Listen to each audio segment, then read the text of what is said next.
Hey guys, and welcome back to another episode of the 411, your favorite health and wellness hub.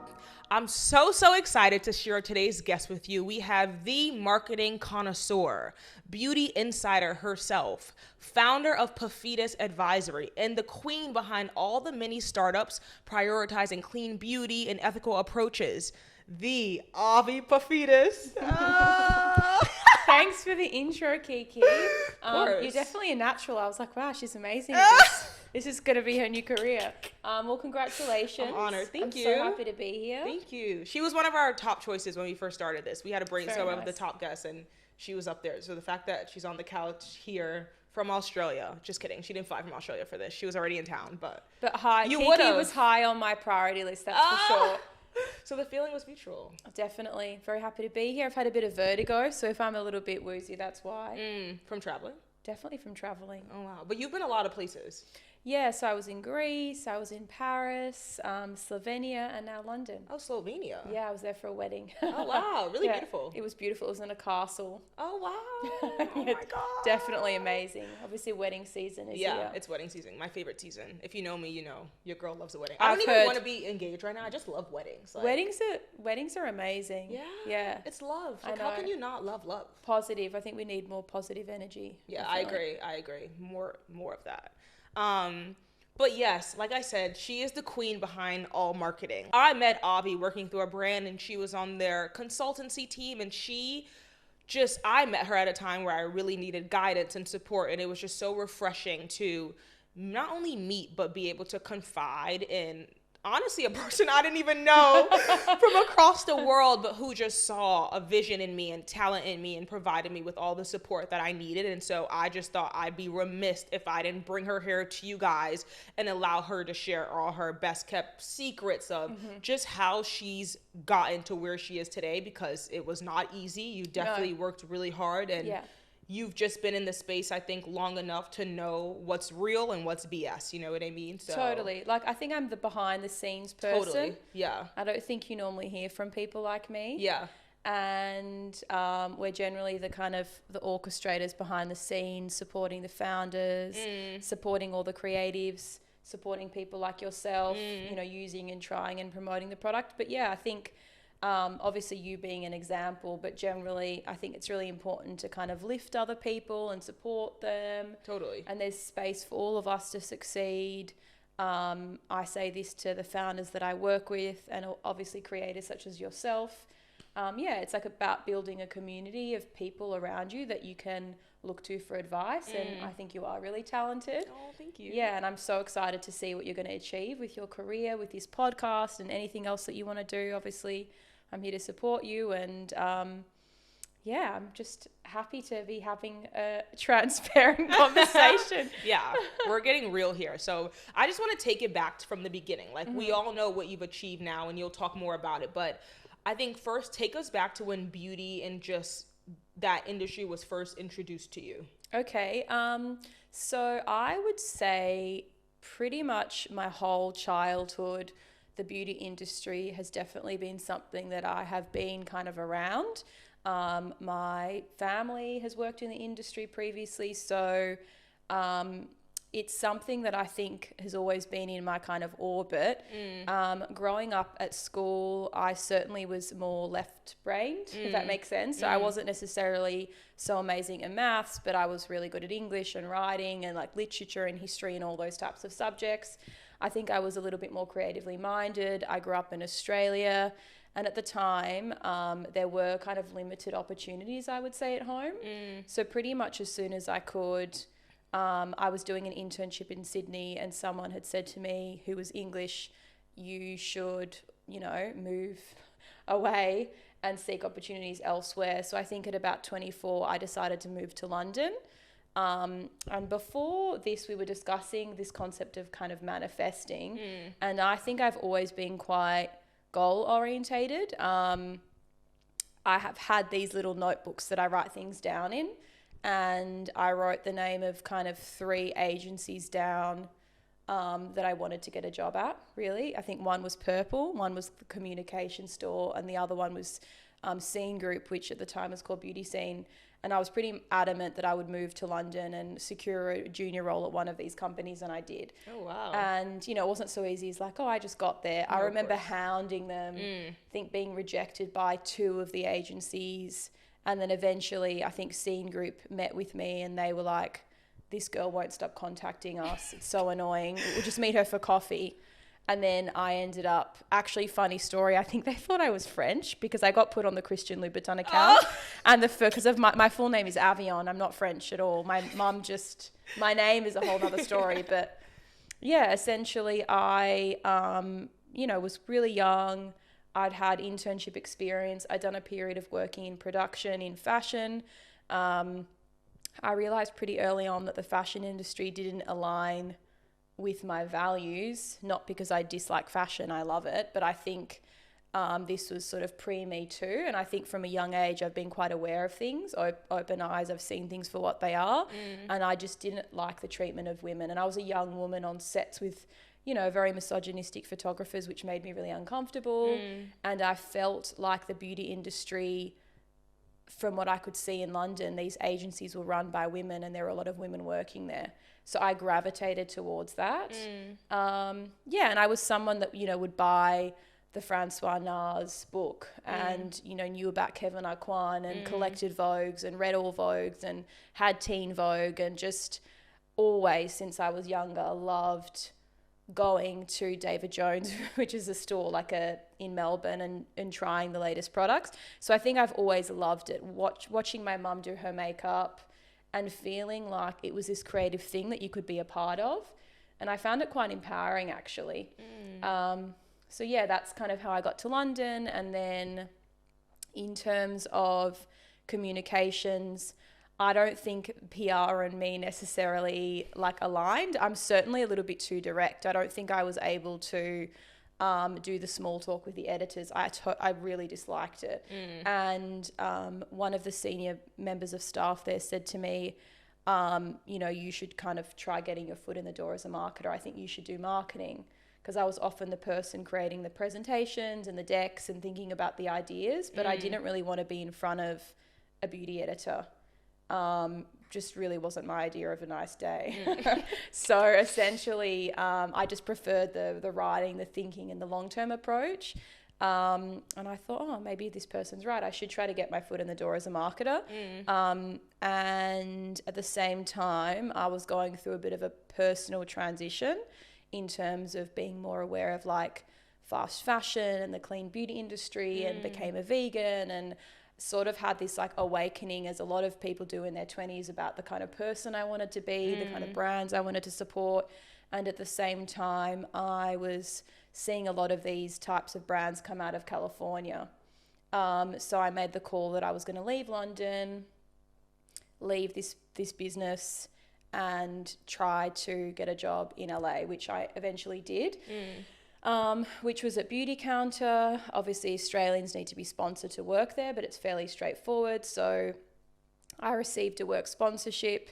I think for me, Beautycounter was an important step because I really admired what they were doing from an activism point of view. So that was the stage, my idealistic time in my life, where I thought, I was joining a mission, not just a brand, and I was going to be a part of something, an impact, etc. And I think I'm a little bit more open-minded about what that actually means now. But at that time, I thought this could be amazing. And, transparently, it wasn't the easiest for me because I didn't have an MBA. The culture there was definitely Ivy League school, a certain type of privilege. And I was a bit of an outsider, and I did think differently to a lot of the people there. But I think that has been the thing that has driven me forward. And, eventually led me to start kind of my advisory. Post Beautycounter, I worked with a company called Youth to the People, that has since been acquired by L'Oreal, and I admired their more sort of inclusive approach to marketing. I think I found Beautycounter to be quite white, to be honest. I don't know if I'm allowed to be this honest. No, you totally can. Okay. There are no rules. Yeah, I think, as an Australian kind of coming into the US sort of culture, it was quite striking to me how segregated it still is. And even like at the lunch tables, you'd have like, you know, people that had immigrated from Mexico in one team, and then the customer care team, which was largely black, and then like the white girls in marketing. And I was like, Oh, it's crazy. this is so visually apparent. Yeah. You know, I wrote like, my college paper on like Oh, the did day you? I decided to like sit in the white area, and it's Yeah. so crazy looking back because I'm like, why do I feel like Rosa Parks? You know what I mean? And it's like Yes. 2014. Totally. And I think, you know, thinking this way and kind of pointing things out has always gotten me into a lot of trouble at work. The Because no amount, brand wants to be called out for No, that kind of, they don't wanna be especially in called out. America. No, Like, and like bosses would be like, you're so annoying to manage. And I'm like, why? Because I'm calling out the business and what we could be improving. And it's not an attack on an individual. It's like these things happen, but I think often when you're that person that calls things out, no one likes it. They think, oh, she's annoying. Can't she just shut up and like listen and just do what she's told? And actually, which probably is going to bring us to future discussions about founders and things. But I think some people maybe are a little bit more open-minded, compassionate, and have a voice, and they're the people that actually drive change. But at Youth to the People, the reason I was so drawn to that company was they were more inclusive. They did care about the people in that sense. They were more open-minded when it came to things like sustainability with packaging, Beautycounter sustainability. Despite what they say now, at the time when I was there, the focus really was on clean and kind of safety, not sustainability. And that was something that I didn't necessarily align with. I think they've made a lot of changes now, but you know, the time that I was there, I thought they could be doing more.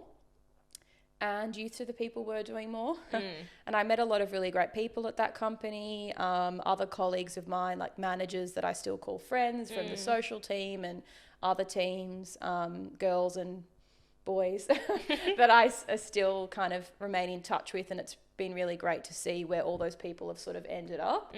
But I think that they are a business that had a really smart, like passionate core team and a mission. People were really working together. And then I traveled home during the pandemic and decided that I essentially needed to kind of rethink what I was doing. Was I going to return back to the US? Obviously, the pandemic lasted a lot longer than we thought. And it also opened up opportunities to work remotely. And at the same time, people were reaching out to me with questions about, you know, can you support me with this marketing concept? Or I'm a founder. Is this something that you can help with? Are these people you met through your just like networking experience? Some, but others just on LinkedIn. Oh, wow. Like for me, LinkedIn is my social media platform of choice because I think I've met so many people through that platform. And yeah, I received 3 opportunities at the time to do a bit of consulting, and I was like, okay, let's just see how this goes. And then from there, I thought, after about 6 months, I thought, I think I could turn this into something. And I think there's an opportunity for founders to access someone like myself who probably they couldn't afford to hire full-time in-house, but they still need the help. And yeah, that's kind of how it started. And then also at the same time, I thought that way I can be more specific about who I choose to work with. And I think ultimately, like, I don't believe in this sort of fast growth mentality with brands. I do think we should be doing things more slowly, more ethically. Yeah, intentionally. Yeah. And unfortunately, the culture in California is very different. Even at Youth for People, with all their amazing values, their goal was to be acquired. So you have to cut certain corners. Do you think because it's just so expensive that they're like, we need to make money? Like, what do you think is driving that urgency? I think what's driving their urgency is probably a mixture of like the board, the investors and the founders got goals and values. You know, they want to sell out. And there's nothing wrong with that necessarily. It just means that the staff that are around them, supporting them, mean like you essentially have to be the person supporting them to that goal. And it might mean that, yeah, you're sourcing in China. Yeah. And you make it happen no matter what. You've got to make it happen. Yeah. And, you know, cost of goods are important. And maybe you're sourcing from parts of the world where you can't validate what sort of practices are taking place. Like, is there slave labor involved? No one talks about it enough. But if you source out of China, there has to be an assumption that that's happening. You know, Yeah, manufacture people turn like a blind eye. huge blind eye. That happens so often, and out of places like India as well. But yeah, I think all the experience I've had, I feel very lucky. I think I've had really amazing kind of mentors and people that were like VPs when I was really junior, and women and that I really looked up to. So I do feel really lucky that I've had that experience, and it's kind of led me to where I am now. Yeah. And I don't ever take that for granted. Totally. And good comes with bad, and you know, I'm not Delulu, as they say. Yeah. I'm definitely not Delulu. But yeah, I love what I do, and I feel really lucky. I'd never take that for granted. I think Jesus, like a friend of mine said the other day, "Oh my God, can you believe this is what you do? Like you dreamed about this 5 years ago." And I was like, I did. And I didn't just dream about it. I worked towards it. Yeah. I actioned it, and it was hard. And I think I've been doing the advisory now for 2.5 years. Yeah. Almost 3. And yeah, I'm working with some really amazing founders and brands, and they're wonderful people, and I want them to succeed. And yeah, it is what it is. It is what that's the story. That's the spiel. I love that. Well, I had a few questions. One of the first was, I feel like it takes a lot to be bold enough to go against higher ups at a certain company and really voice your honest opinion. I feel like most people will hear that and think like, I also have these ideas, but I don't want to get fired. Like, you don't want to cause any conflict. So what do you think pioneered that confidence in you, and how would you encourage others? Because do you feel like you had familials? Like, I feel like all things come into play, because I feel like I'm very outspoken as well, but I do think deep down, when I think about when I used to work at more 9-to-5 jobs, this was still in New York City. Yes. I was bold, and I think deep in the back of my head, I kind of was like, I don't want to get fired, but if you fire me, like, you know what I mean? Yes. And it's like, Kiki, you're going to go back home and live for your parents who you know will. Yes. Like, what do you think was driving that? I mean, I think at least in the companies in the US, when I had a view, I always felt like I was an employee, not of my boss, but of the business. Okay. And I would always say what I thought would be the right opinion for the business. Yeah. And I've always been someone that's really passionate. So when I had a view, either at Youth to the People or at Beautycounter, that people wouldn't agree with, I wasn't trying to disagree with them personally. I just thought, this is my opinion based on what I think is the best for the business. And, you know, if I saw something that I didn't ethically align with, since I was a young child, I've always had this sort of voice. Like, I stood up for people in primary school when they were being bullied. You know, I was like the person writing the letters to Amnesty International in high school. Yeah. You know, I wore the kind of like peace badges on my blazer. Yeah. You know, when they say like, what kind of a girl were you in high school? Like, I was the, you know, human rights. Yeah. The environment, save the whales. That was me. So I think I've kind of brought this into my work. And yeah, some people find it so annoying. Yeah. I know. I've had managers that have said to me, you need to be more respectful and you need to come to a meeting and not speak. You need to only speak when spoken to. And in my head, I'd be like, fuck that. Yeah. I can't believe someone would even say that. That's crazy. No, absolutely. I've had many bosses say that to me. And I thought to myself, it's kind of so crazy that you wouldn't want to empower someone. Yeah. Also, like, why are you there then? Like, why would you hire me to be silent? Exactly. And that, you know, they just want little like robotic workers. But I think ultimately, good leaders and good managers do empower the people beneath them and support them. And, you know, I think obviously there's a time and a place for certain opinions, but I would always encourage people to speak up. And if you're going to be at a business that fires you for your opinion, you don't want to be there. You shouldn't want to be there. Yeah. You're not going to develop the way, you know, you could potentially develop. And every time I've left a company, it's actually developed me even more. So I really try to be aware now of, you know, when there's someone more junior kind of reporting into me or someone that I'm mentoring, I try to really encourage them to like find their voice, have an opinion, not be afraid, and at least I hope that I'm doing that successfully. But yeah, not be jealous of someone more junior that is more intelligent or cooler or has the newer encourage idea. them, yeah. Yeah, encourage, because I think who cares? Yeah, like, that's your role. Yeah. So and you're all there for the same goal. Like you said, if you're there for the company, you should all be there for... Absolutely. So yeah, I think it's definitely not easy, and it's easier said than done to kind of say, oh, I just did it, and yeah, maybe I could have lost my job in the process. But I think in the moment I probably wasn't thinking that deeply, yeah. To be honest, I just did it because I felt innately that it was the right thing to do.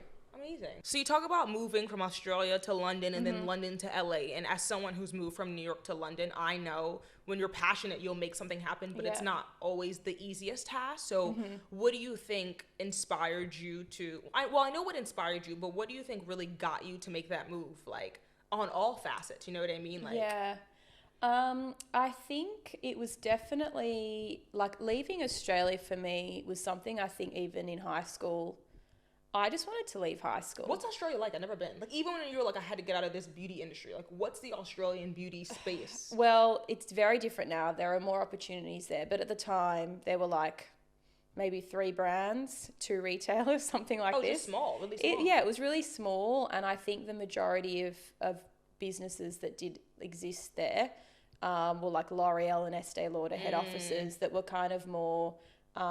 executing a global strategy. They weren't really creating. Not personalized. Yes. They weren't like all these startups coming out of there. Whereas today there's so many, I feel like every SPF brand is now from Australia. Totally. It's super different. And I love that. I love how much more is coming out of kind of like Australia, Melbourne, Sydney and other parts. I'm from Melbourne. I think Sydney was always a bit, and still is a bit more of a hub in terms of, you know, publishers and kind of media houses were there. So naturally a lot of brands kind of launched and started in Sydney. And that's where I did my internship. But I always knew I would leave. The reason a lot of Australians come to the UK is because it's very easy to get a visa if you're under 30. Okay. You just get one. So I didn't have the struggle of like finding the visa. Okay. I did eventually get sponsored in my 3rd year by the business that I was working for, Scene Group. But it's a very long, turbulent story because my visa initially didn't go through. And I remember HR came up to me one day at my desk and were like, you have to like leave London in 48 hours. And I cried. I had to pack up my box. Oh, it was the worst. Wait, what? Yeah. You actually left? I had to leave. Because they messed up your visa? I think there was a bit of, discrepancy with the management of the visa at the time. And essentially like I was told, did they get your ticket for you? I can't actually remember all the details, but what ended up happening was one of the women that was kind of the head of the business at the time, is awesome. And essentially, I had basically said to her, like, if I can find a solution to this, are you going to, re-support me in kind of securing this visa? And she was like, absolutely. So I think through a friend, I found this kind of man. He wasn't even a lawyer. He was some sort of immigration attorney, went through to this dingy office, like something out of a movie, like in a basement, sort of sitting there, like stinky room. He's like, I will get you to stay Seriously. here. And I think he like worked for the immigration department at one point, and I ended up like, and it was several months. Like I had to go home, I think, for about 4 months, and then... Oh, so you really did have to leave still? Yeah, I left. Oh. I had to leave, put through my visa, and then funnily enough, in order to get the visa, I had to come back as like a creative. So they put me on this like event and production team. So it was actually... With the same company though? With the same company, but it was hilarious because this event team was like, what the hell are we going to do with this girl? She doesn't even know how to use like a tape measure, like literally. And I was like, yep. They were like, this is a table and now I can, set a table. But yeah, no, it was quite funny, but it allowed me the opportunity to come back. And then I think after a year, I had made the decision that I wanted to maybe try and work in LA. But it wasn't just like, and then I moved to LA. I actually moved back to Australia for 6 months to save money so that I could go to LA, because I wanted to allow myself a buffer, I think, of maybe 4 months. And just keeping in mind that the salaries are not great in the UK. Like at the time, I think... No, still today to me. Comparatively to the States, like... Oh yeah, comparatively to the States, the UK salaries are shocking. I think I was on like £30,000 or something. Like it was low. But when you're saving money in Australia, you're still working for that company? No, so I resigned from the company. I had a send off. It was very sad. Obviously, like I missed a lot of the people I worked with. They were really kind and supportive of me leaving. I left. I came back to Australia with the goal that I would just find an opportunity and work there and save money. So I ended up getting a job at Mary Kay. You know, they're like the direct American seller. That was a funny experience. But funnily enough... Mary Kay's still around, you know that? Yeah, they're still around. The Mary Kay experience was something that weirdly Beautycounter loved because they were kind of a pyramid scheme in a sense. Yeah. You know, seriously. I mean, I know they're now with It's seriously. So they were like amazing. And I thought, I was embarrassed. I was like in Australia, Mary Kay is like not this cool brand. No, for me, and even in the States, it's like the moms who like did a lot of door-to-door sales. Yes. You always knew because they would get like the pink Chevrolet. Yes. It's like, I'm a Mary Kay seller. Totally. I love it. It's sort of like this. I think Mary Kay could so do something as a marketer. I'm like, God, there are so many opportunities they could do cooler things. To do some really cool stuff. Yeah. Also, like the power of social selling, that's essentially what influencer marketing is. Totally. They're like the OG influencers. They're OG influencers, yeah. So, you know, I'm not trying to put down kind of the business. I think Mary Kay's woman was an incredible person. I've actually read her autobiography. Oh, wow. Yeah. So, I don't know anything about her. No, she's very interesting. And I think she was like a really empowered woman at the time, a feminist, kind of trailblazing founder. So she's incredible, but I think in Australia it was definitely not this like cool place. Yeah. Like I'd come from working like in you don't London. brag about working. No, I was like Christian Louboutin and then Mary Kay. So it was sort of interesting. But I saved money and then I moved to LA and I was really lucky that I got a job literally in about 2 weeks when I got there. But, so you didn't apply till you landed in LA?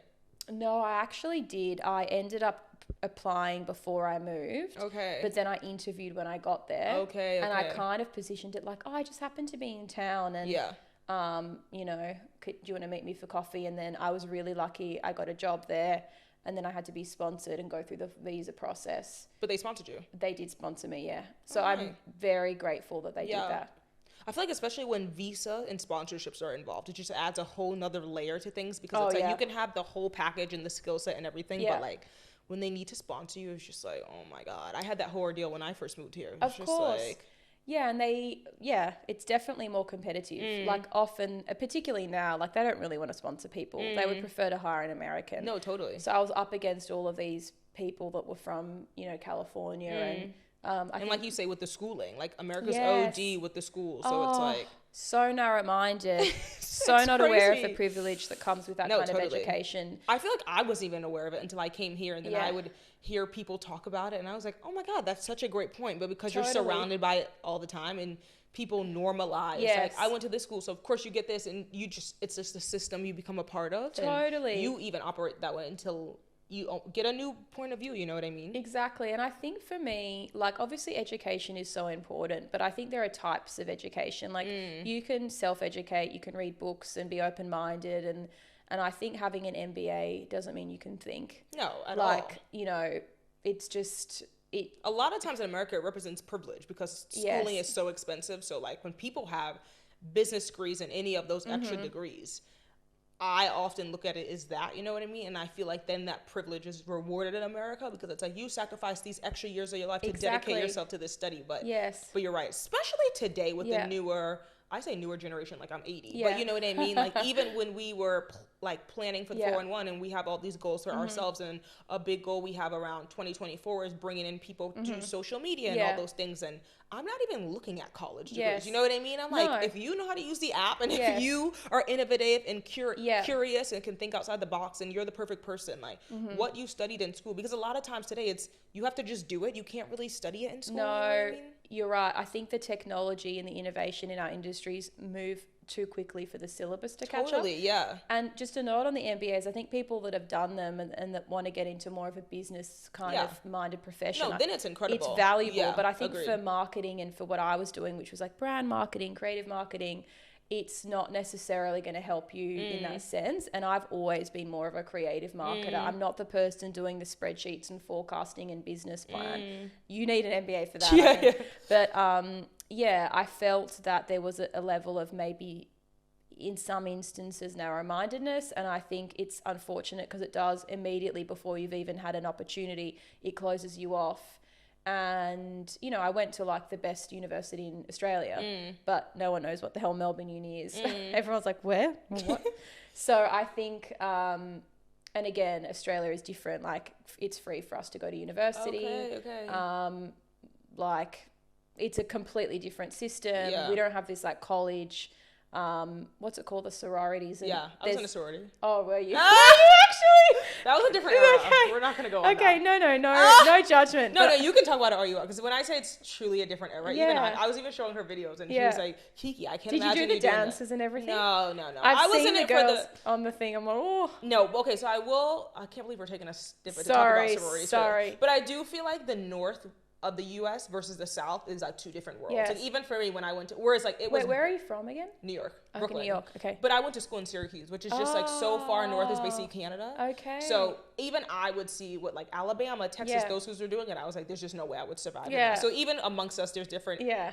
cultures. Yeah. But I mean, also like, I think the U.S. college are great. Talk about marketers. Oh. They are the CEOs of marketing. Absolutely. And the way they convinced me, I was in Italy my first semester, and the way, I remember even a girl, she was like, what sorority you joining? And I didn't know anything about sororities because no one in my family did them. And I was like, what do you mean? And she was like, you cannot show up to camp. The way she phrased it to me, I just remember being like, holy crap, I need to figure out what I'm going to do. And you join a sorority and like, I mean, I don't have any regrets. Like, it was a phenomenal 4 years. Yeah. Really fun. But I really do feel like they set it up where it's like, you will have no social life. You will have no networks. You will have no connects. And it's crazy because I feel 50-50 on that commentary where it's like, I think I know many people who weren't in them who had a phenomenal experience, but my mom made a good point who was like, Kiki, all your friends now who you know who've gotten you those job opportunities are all from that sorority. Oh, interesting. And she was anti the sorority. Yeah. So when she says it, it's true. It's like, I've known them so long that I'm like, that's just my friend so-and-so. They've just become friends. Yeah. I think for that, but it's like, who great. introduced you to them? You know what I mean? It's like... Yeah, and how do you, I mean, we don't need to talk about,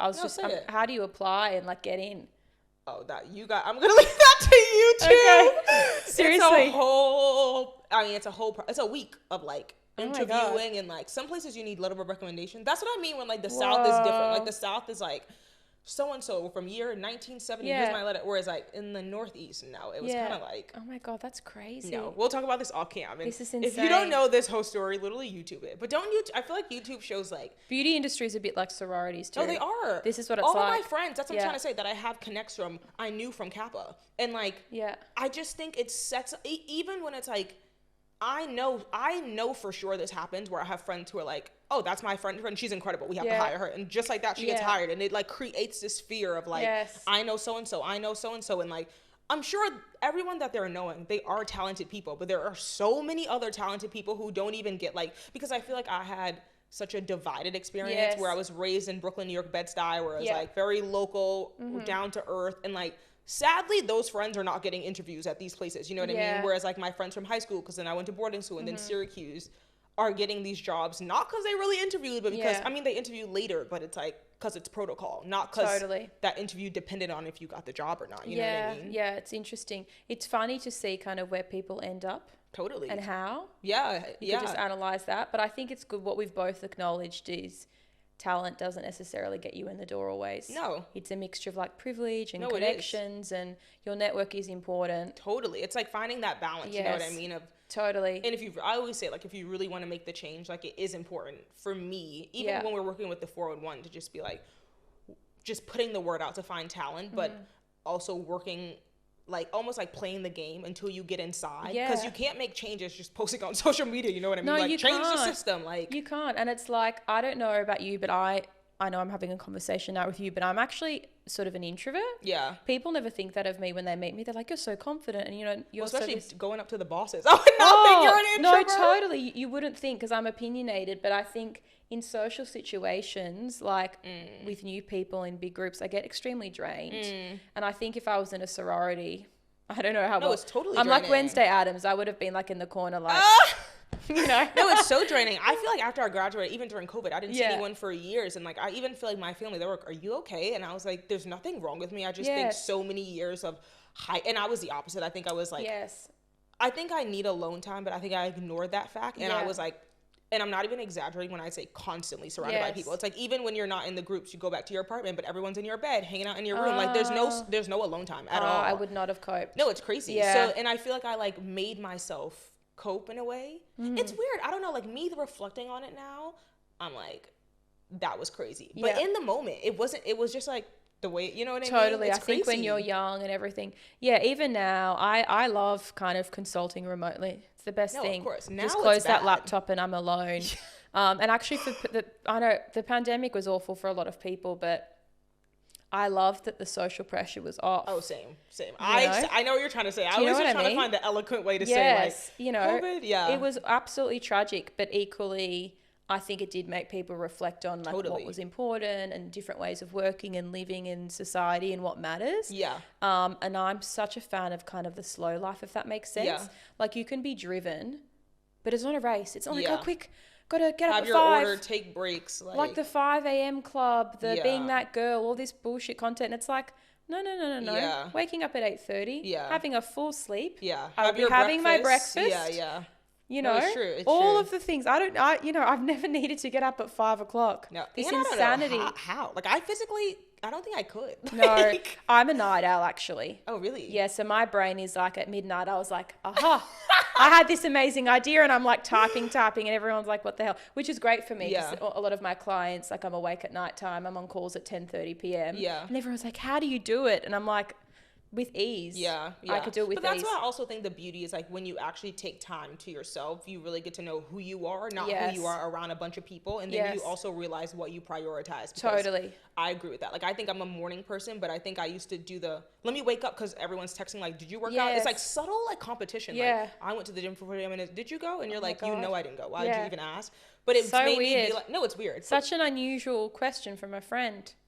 But that's what I'm saying. Like, that's what I think COVID was like My a unique time for me, because I think I started to just realize that is a weird question. Or like, I don't feel complete in myself, or like, or just that you've changed. I think there's nothing wrong with being like, I'm a totally different person now. So like you said, like, I need time. Monday through Friday, 9 times out of the week, I'm probably with Johnny and Murphy, and that's it. And even from them, I'm like, can you guys leave? Like, I just need a few hours time. Whereas like, I would never say that before. So I just think the beauty of that permanent pause, obviously, again, it's super tragic, super devastating. Like, it was a really emotional time for a lot of people, but I think for someone who just felt like she was constantly running a race that I didn't really sign up for, it actually gave me the time to be like, okay, what am I doing? What do I want to do? And then we have our versions of us today who was like, I'm so happy with my life. And you learn balance. And it's like, I'm not a weirdo because I'm not hanging out with people 24/7 or like. The biggest thing for me was like the phone, because I was in so many group texts. So like, I remember the day I wasn't getting any texts, and I was like, am I like? It was such a weird feeling. I was like, am I a loser? Like, it was all these thoughts, but then you realize it's like, it's freeing. It's like, who cares? It's so freeing. And like, it's the mental shift. And when you have that mental shift, I think you talk about this kind of way to even talk about manifesting, but I really do think blessings really can't roll in until you make that mental shift, because then you're not ready to receive them. You know what I mean? I agree. You've got to be open to them. You've got to be definitely brave, and you do have to prioritize. And maybe the priority is no longer going out with your friends for drinks after work. It's actually coming home and focusing on what you want to do. Everyone's different, but I love writing things down. I've got a notebook in my bag now. I've always got a notebook. I think of something, I circle it, it's funny, I actually wrote 6 months ago, and again, because I'm not someone that really ever speaks publicly, it's normally, I'm like writing the speech for the founder to say, I'm writing the quote, the PR team's like, can the founder have a statement? And I write it and send it to the founder, and they're like, it's fine. So I'm normally like the words behind the person that you're seeing speak them.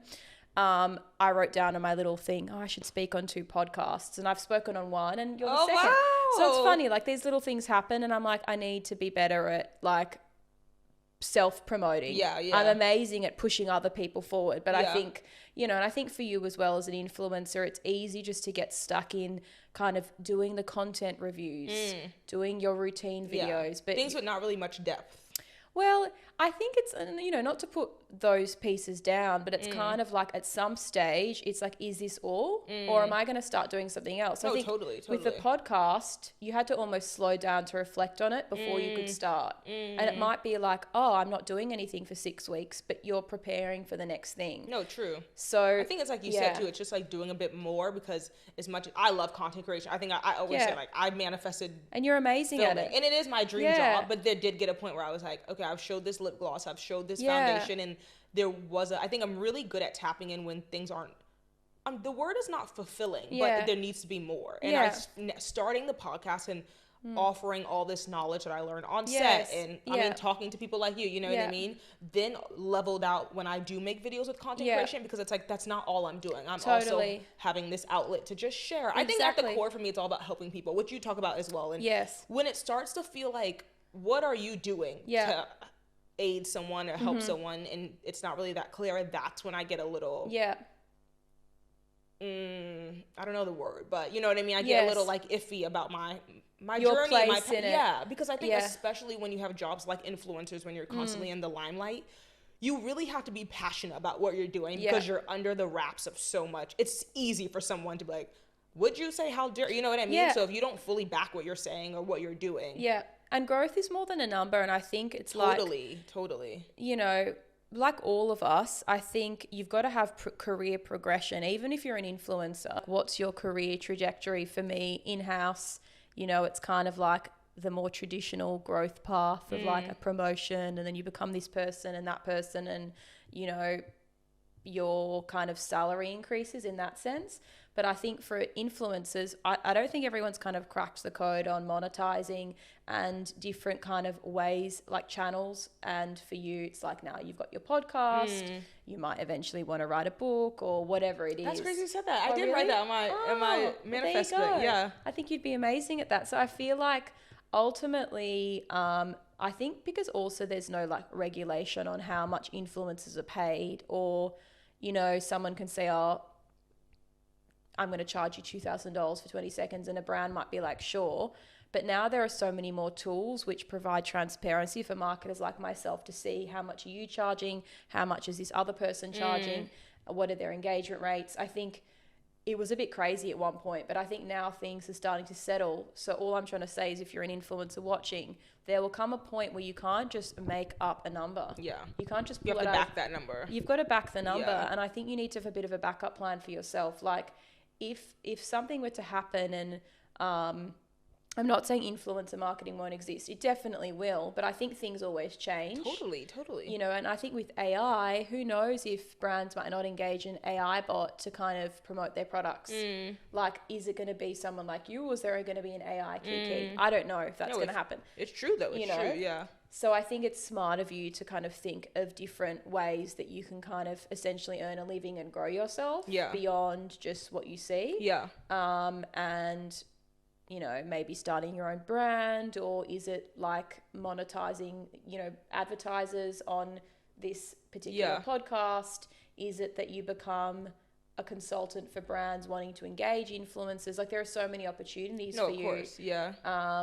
So anyway, all I'll say is that I think you've got to actually be taking a moment to, like, every 6 months or every 3 months, to take a moment to stop and go, okay, what am I doing here? Is it working? Do I need to pivot? What's the next stage of my life? And I think with myself, like, I'm considering the next stage, like having children, and what does that mean for my consulting eventually? How will I navigate that? So I think just stopping to take a moment to think.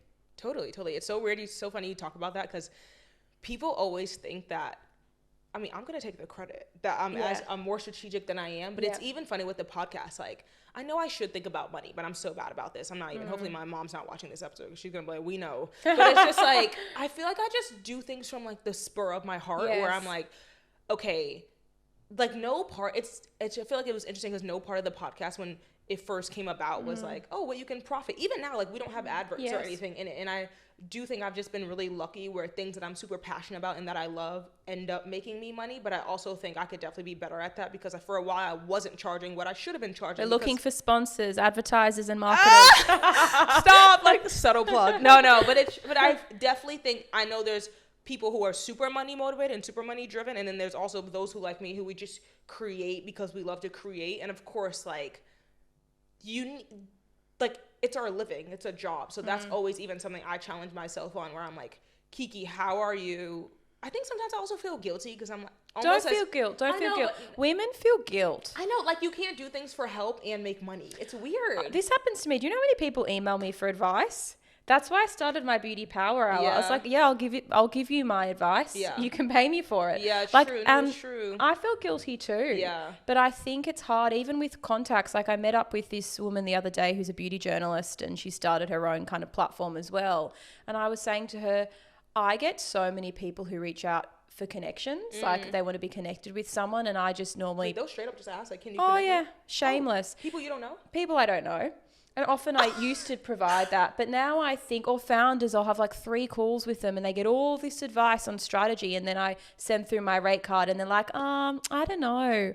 And it's kind of like, okay. And it took me a while to sort of have the confidence to say, sorry, if you want to engage me and my decade of experience in which I've built the contacts, you can pay me. And if they don't want to pay you, you're better off not working with them in the first place. So I think even with kind of this podcast and everything, there's no shame. Like, the world is like, the world that we live in, money is important. And yes, you can it's like how you exist, you know what I mean? Like, we wouldn't have been able to buy this equipment if it wasn't for money. Like, exactly. And I think having a little bit of planning financially is valuable, even if you are a creative person. Just and if you're not sure, like, there are a lot of resources out there, or you can meet with someone. But I do think there will come a point where you're going to need, and I don't know what your goal is. You might want to buy a house one day, or, you may choose to have children, or you may choose that, you want to have a savings account for your retirement, or someone becomes, touch wood, unwell.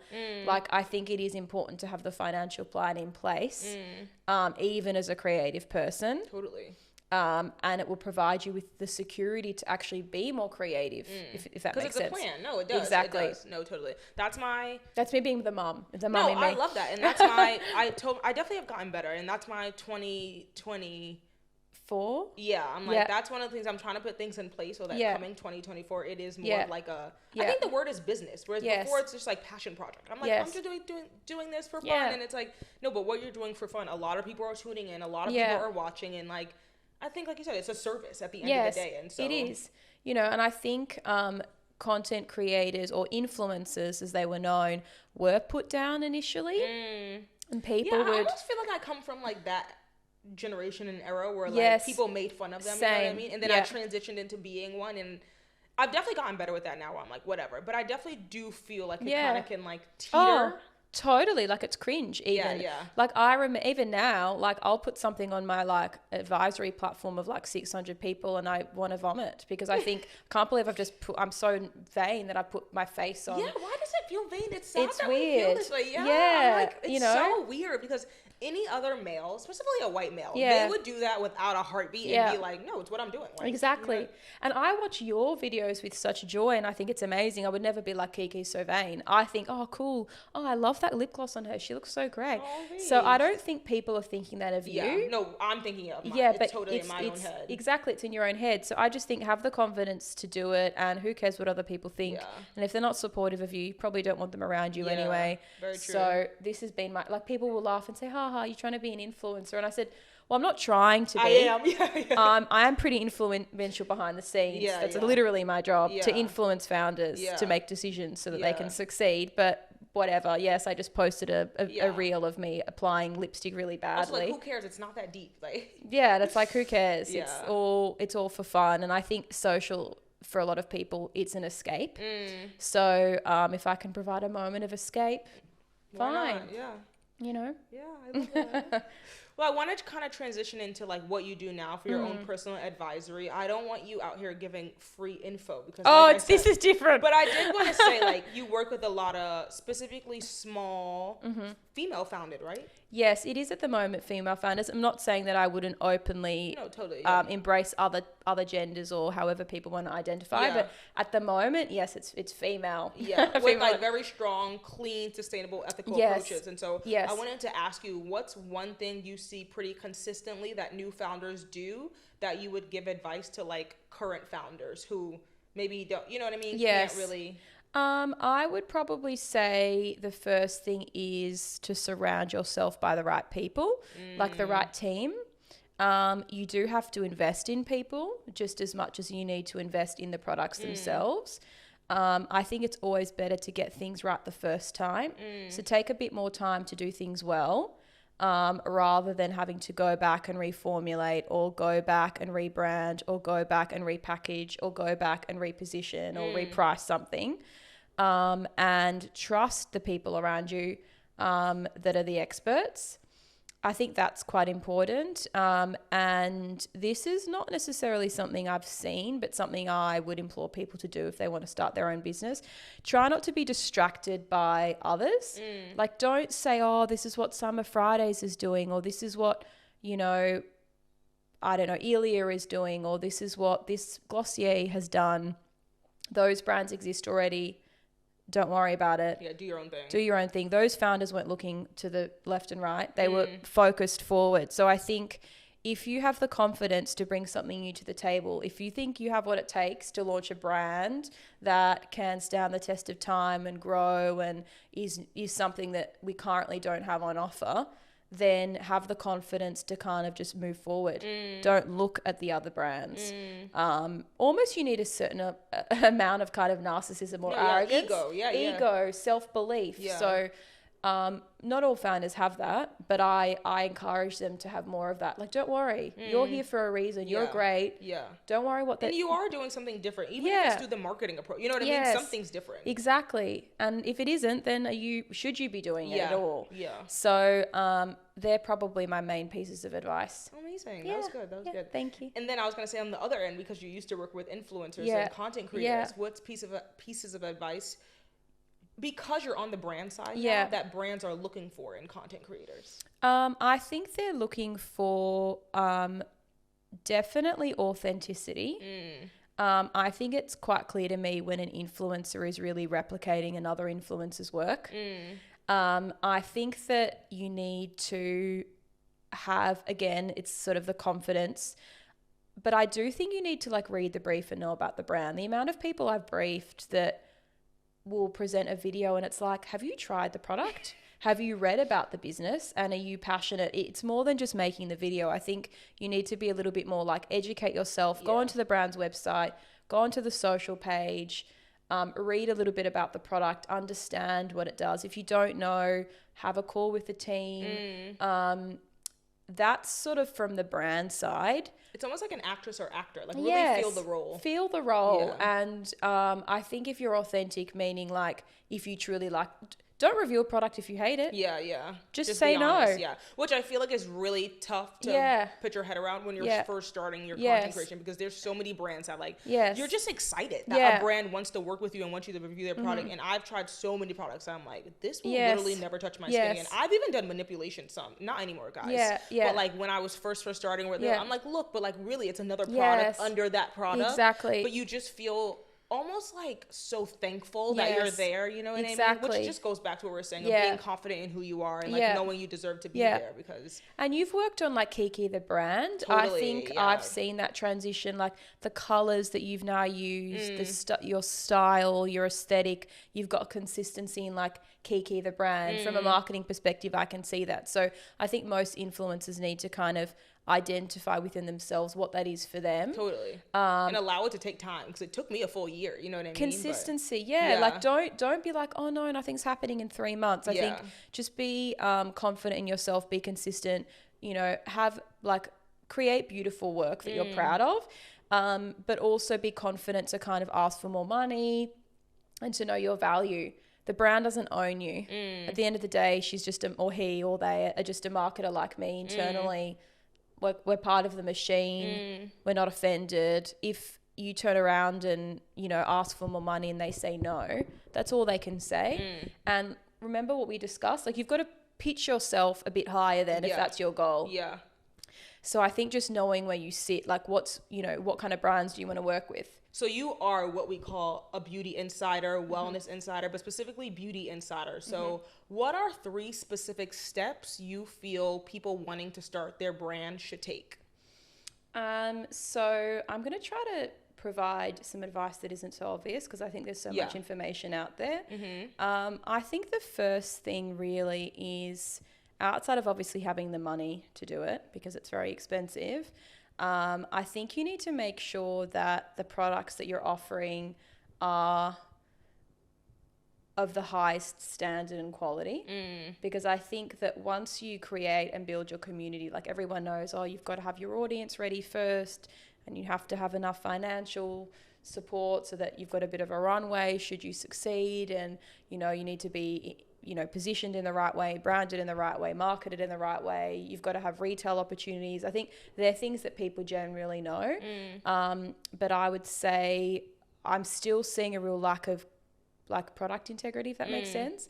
And making sure that there's enough time in the product development part of the equation, that the packaging is beautiful, the branding is beautiful, and that the quality of the product is amazing. So that would be my first thing, focus on the product first.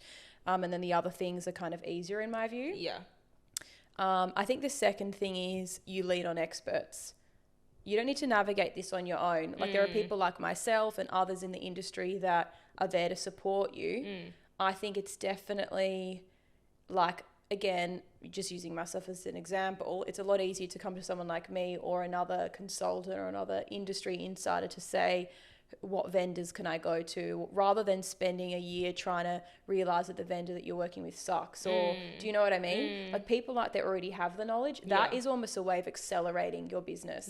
So use experts to accelerate the quality of your business. And then I think this is a random something, but trademark your brand name. The amount of people that don't do it, it's kind of crazy to me, but go after the trademark. Don't launch a brand without the trademark, and make sure that it's something that has global potential, that you know what markets you want to sell into, and you really got a 5-year plan. Sorry, that was more than 3. No, I love that. But no, it's hard. I don't want to be kind of being negative, but it's really hard. So many brands I read are closing down. I've had a friend of mine, she was really smart. She's really intelligent. She started a brand, launched it, was selling for a few years, and then she just chose to kind of close it because it wasn't doing what she wanted it to do. And it's not so easy just to start a brand and raise money. And the people that are doing it aren't necessarily the most talented. They're the most connected. They're probably privileged. No, because it just costs so much money to start a beauty brand. And I'm you have to have some extra source. You know what I mean? Unless you've been saving money for literally forever. Agreed. It's very, very, very hard. And I think now more than ever, yes, there are more opportunities, but there's also more competition. And I feel like it's so glamorous. People are like, oh, I'm a founder of this sort of brand. And it's like, you may never be profitable. You may never sleep well. Yeah, no, true. It's hard. It's easy. People get more into saying I'm the founder of this. They just want to say it. Yeah, rather than being what the founder does, and not everyone needs to start a brand. So I'm you need to really think about it. I second that comment. I feel like today there's so many people who just want to start a brand, but I think it's not for the right reasons. It's more just to say I have this brand. Exactly. And the other thing I'd say to someone, you've got the end goal or the end game, which is having your own business. But do you have what it takes to do the work up to that point? Because I think a lot of people don't realize, do you want to work a 14-hour day?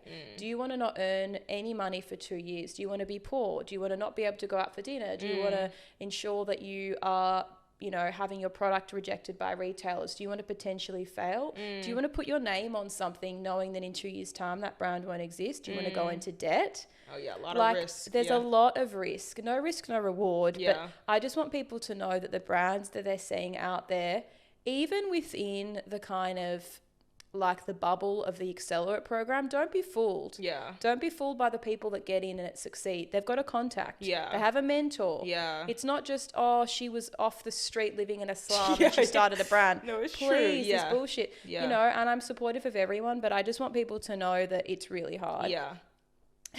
No, I appreciate that. Sorry. No, what a great note to end on, though. My honesty.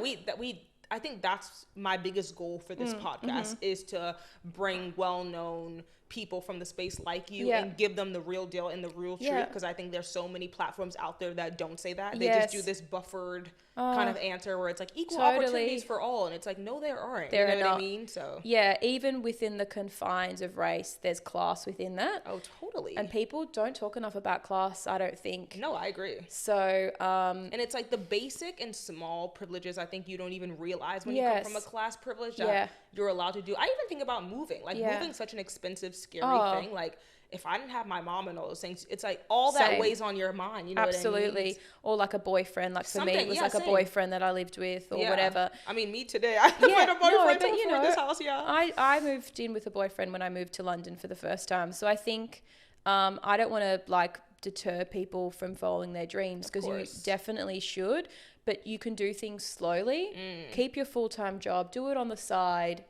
work at night and on weekends before you quit your full-time job. Like it's really hard. And even when you are starting to see sales, that doesn't necessarily mean that you're profitable, and you might have to wait 3 to 4 years. So just, I think, painting a vision of what your larger life is, not just to say on your profile that you're a founder, because I'm seeing this a lot and I find it kind of weird. But anyway. Well, on that note, yay! We're so happy to have you. Thank you that was so a much. phenomenal conversation. Thank you. I really can't say thank you enough. I'm so happy to be here. Oh, I'm glad. To see your house. It's so funny being on the other side of your camera. Right? She's only seen it through Zoom. So I know. Like, yeah. Oh, well, thank you. You're welcome. No worries. Thank you so much. Of course, of course. Good morning, good morning, good morning. Today is Tuesday, August 29th. There will never be a Tuesday, August 29th, 2023. Actually, there will never be this moment or this second or this hour. Be positive, be happy, drink your water, be joyful, be thankful. Do not compare yourself to others. The goal in life is to define what makes you happy is you against you.